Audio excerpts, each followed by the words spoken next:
দুনিয়াতে যত অদ্ভুত অদ্ভুত প্রশ্ন সব আপনি মুসা আলাইহিস সালামের মাথা থেকে পাবেন। বিভিন্ন বিষয়ে আল্লাহরে প্রশ্ন করতেন। সাইয়েদনা মুসা আলাইহিস সালাম আল্লাহরে বললেন, আল্লাহ আপনি আমার এমন একটা জিকির শিখাইয়া দেন যে জিকিরটার শব্দ আপনি আর আমি ছাড়া কেউ জানবে না। দিনে রাতে সব সময় এই জিকির আমি করব, আপনারে ডাকবো, কিন্তু শর্ত হলো এই জিকিরটা জানবে শুধু আপনি আর জানবো শুধু আমি। আল্লাহ বললেন, মুসা পড়ো লা ইলাহা ইল্লাল্লাহ।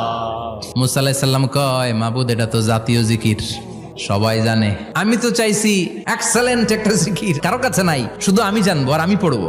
আল্লাহ বললেন, মুসা এই লা ইলাহাকে যদি এক পাল্লায় রেখে দাও, তাম বিশ্ব, 7 আকাশ 7 জমিনটারে তুলে যদি তুমি আরেক পাল্লায় রেখে দাও, লা রাজাহাত কাফাতু লা ইলাহা ইল্লাল্লাহ, মুহূর্তের মধ্যে লা ইলাহার পাল্লা ভারী হয়ে যাবে।